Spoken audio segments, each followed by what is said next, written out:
Good morning dear students. Yes sir online classes में आपका एक बार फिर स्वागत है। आज मैं आपको अपोहन सरफेस केमिस्ट्री से अपोहन टॉपिक का क्लैरिफिकेशन करूंगा। अपोहन कहते हैं बेटा कोलाइडी विलयनों का प्योरिफिकेशन। कोलाइडी विलयनों से अशुद्धि को पृथक करना अपोहन कहलाता है। It is dialysis. एक्चुअली जब हम कोलाइडी विलयनों का निर्माण करते हैं तो उसमें विद्युत अपघट्यों की अशुद्धियां रह जाती हैं। इन अशुद्धियों को पृथक करना ही अपोहन कहलाता है। अपोहन दो प्रकार का होता है। एक होता है साधारण अपोहन, एक होता है विद्युत अपोहन। साधारण अपोहन में क्या है बेटा, एक कैनवास का मोटा कपड़ा लेते हैं जो यहां एसपीएम का कार्य करता है, सेमी परमिएबल मेम्ब्रेन का काम करता है। अशुद्ध कोलाइडी विलयन को उस कपड़े में भरकर पोटली बना लेते हैं, जैसे जलेबी बनाने के लिए करते हैं। उसको भर करके अशुद्ध कोलाइडी विलयन को भर करके बहते हुए जल, जैसे नल आप खोल दीजिए, टोंटी खोल दीजिए, पानी उसमें से निकल रहा है, उसके नीचे उस पोटली को लगा दीजिए। तो होगा क्या बेटा, अशुद्धियां उस जल के साथ बह करके बाहर निकल जाएंगी और शुद्ध कोलाइडी विलयन उस पार्चमेंट झिल्ली में, उस कैनवास के कपड़े में शेष रह जाएगा। यह स्लो प्रक्रिया है, धीमी प्रक्रिया है और इसमें जल की वेस्टेज भी होती है, इसलिए आजकल इस विधि का उपयोग बहुत कम करते हैं साधारण अपोहन का। अब आइए नंबर 2, विद्युत अपोहन, डायलिसिस विद इलेक्ट्रिक। देखिए बेटा होता क्या है कि एक आयताकार ये पात्र होता है, इसमें यहां 2 एसपीएम लगा करके इस तरीके से इसके 3 पार्ट्स बना लेते हैं। 1 2 3 पार्ट्स बना लेते हैं। पहले और अंतिम पार्ट्स में H2O भर देते हैं।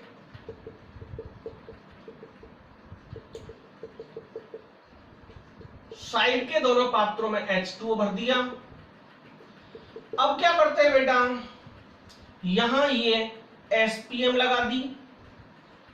ओके, इनमें दोनों साइड के पार्ट्स में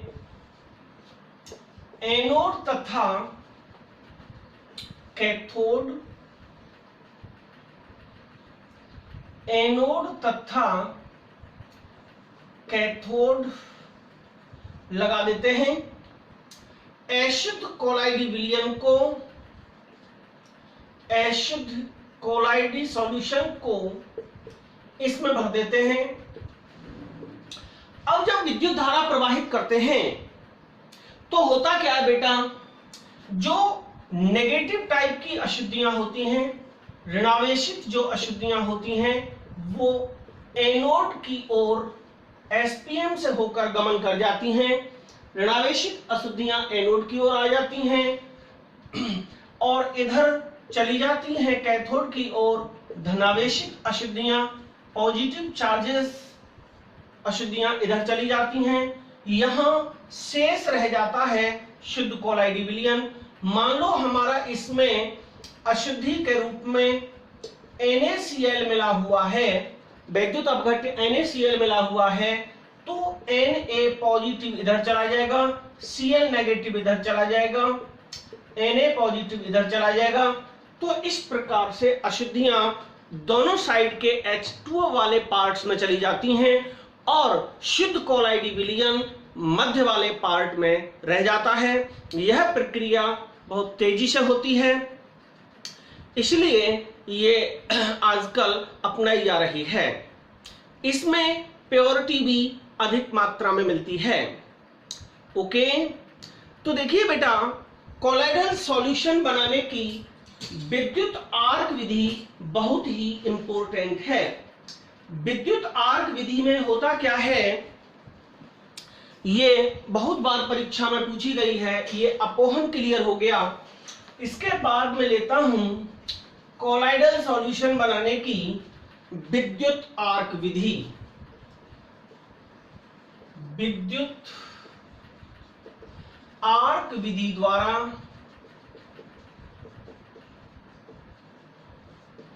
कोलाइडी सॉल्व का निर्माण। देखिए होता क्या है बेटा, ये एक पात्र होता है, धात्विक पात्र होता है जो डबल लेयर होता है। इसमें यहां आइस के टुकड़े भरे होते हैं। इस डबल लेयर पात्र में आइस के टुकड़े भरे होते हैं, बर्फ के टुकड़े भरे होते हैं। इस पात्र में ये आइस पीसेस भरे हुए हैं।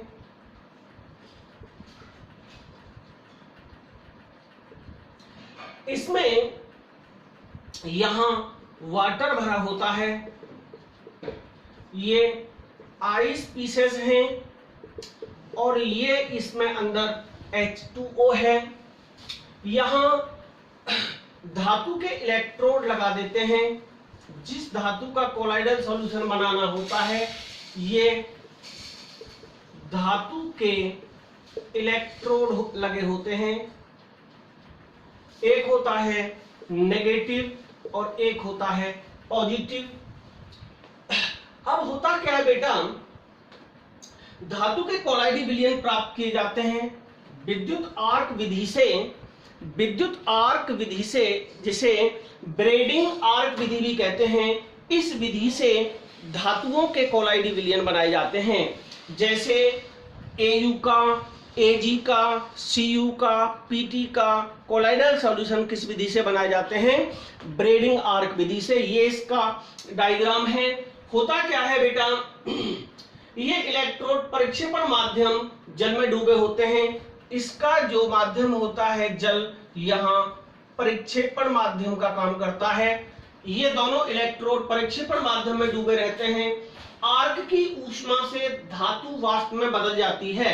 जब यहाँ विद्युत धारा उत्पन्न कराते हैं, विद्युत धारा प्रवाहित कराते हैं, तो स्पार्किंग होती है। बहुत तेजी से वो आपस में स्पार्कलिंग होती है, क्योंकि दोनों इलेक्ट्रोड एक ही पार्ट में पड़े हुए हैं। उससे क्या होता है, बहुत ज्यादा जब स्पार्कलिंग होती है तो बहुत ऊष्मा उत्पन्न होती है, जिससे धातु वाष्प में बदल जाती हैं। ये धात्विक इलेक्ट्रोड वाष्प में बदल जाते हैं। और क्या होता है बेटा, यह वाष्प शीघ्र ही हिमशीतित, जब ये वाष्प में बदल जाते हैं तो क्योंकि यहाँ आइस लगी हुई है, ये हिम की वजह से ये पानी भी ठंडा होता है, एक साथ हिमशीतित होकर मतलब बर्फ के द्वारा बहुत ठंडे होकर के संघनित हो जाते हैं और कोलाइडी कणों का रूप ले लेते हैं। कोलाइडी कणों का रूप ले लेते हैं। ये जो है इस प्रकार कोलाइडी विलयन जल प्रतिकर्षी होते हैं। अतः स्थायी रखने के हेतु KOH अल्प मात्रा में मिला दिया जाता है। इस विधि से जो कोलाइडी विलयन प्राप्त होता है, उसमें स्थायी कारक जो मिलाया जाता है वो KOH होता है। KOH इसमें स्थायी कारक के रूप में मिलाया जाता है। और आपको याद रखना है, ब्रेडिंग आर्क विधि से, ये ब्रेडिंग आर्क विधि भी कहते हैं इसको, ब्रेडिंग आर्क विधि से द्रव विरोधी कोलाइडी विलयन ही प्राप्त किए जाते हैं। द्रव विरोधी कोलाइडी विलयन ही ब्रेडिंग आर्क विधि से प्राप्त किए जाते हैं। तो ये था बेटा ब्रेडिंग आर्क विधि।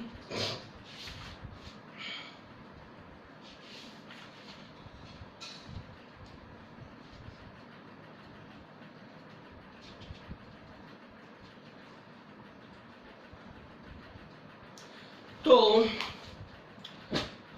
ये थे सरफेस केमिस्ट्री से लिए गए इंपॉर्टेंट टॉपिक्स। तो दोस्तों, आप लोग यहाँ तक कंप्लीट कर लीजिए। आज के लिए बहुत बहुत धन्यवाद। आपसे नेक्स्ट वीडियो में फिर मुलाकात होगी। Bye bye, best of luck.